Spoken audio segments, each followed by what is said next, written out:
ating munggo, meron tayong 1/2 cup, pa yan siya 1 cup. 1/2 cup, ilaga ko lang to siya para ipalaman sa ating tinapay.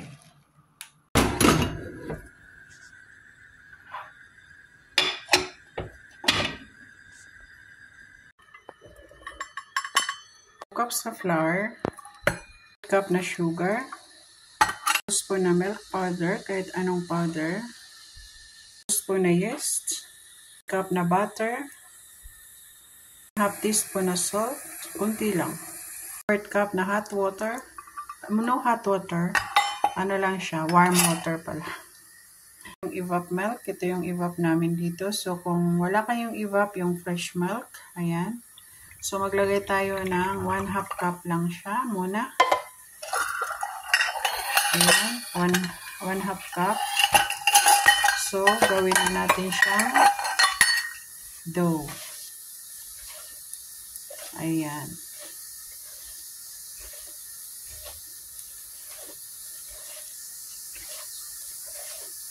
Kung kulang ang tubig or gatas, magdagdag na lang tayo. Pero kung okay na siya, di na ako magdagdag. Lang pala ako ng kunting vanilla. Kunti lang para mabango yung ating dough. Ayan. Kasi pandi munggo kasi to. Kaya kailangan mabango-bango.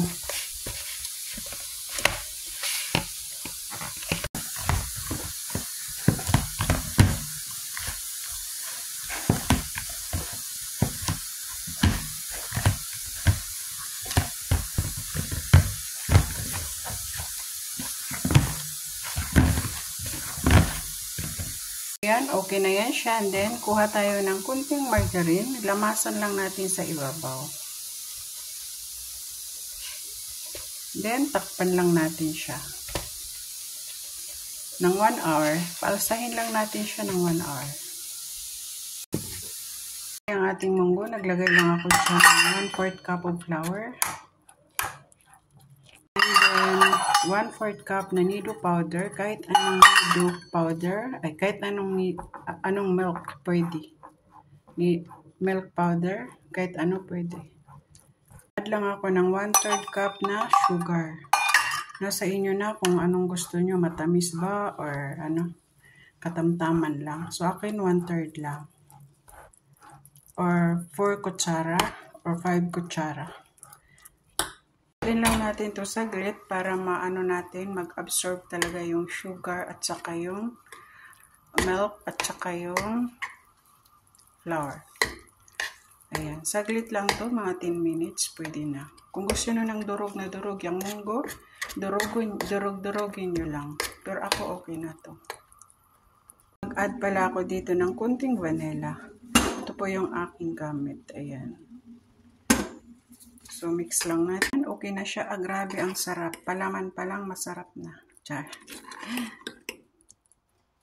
So, yung aking, yung aking dough, wala pang 1 hour. So, palamigin lang natin muna to bago natin siya ipalaman sa ating tinapay. Ito yung dough natin. Flat lang natin siya.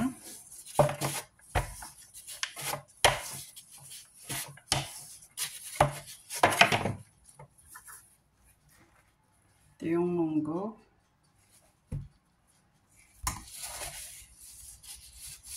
Close lang natin.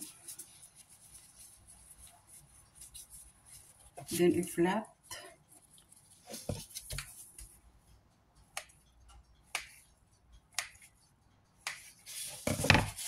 Nasa inyo na kung gusto nyong butasan, okay lang. Pero pag hindi, okay lang naman din.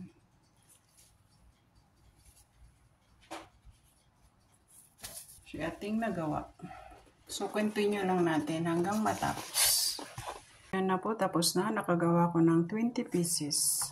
So, now, lagyan natin siya ng gatas. Yan siya. Pahiran natin siya ng gatas.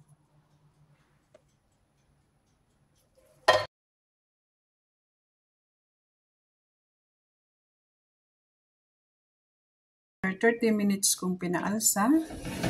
Ngayon, sisindihan ko na ang aking oven. 20 minutes, up and down. And then, gumawa din ako ng tuna bread kasi hindi sila kumakain ng munggo bread, pandimunggo. So, ganito po siya kalambot mga tayo. O yung sa kanila, tuna. Ayan, kasi nga hindi sila kumakain ng munggo.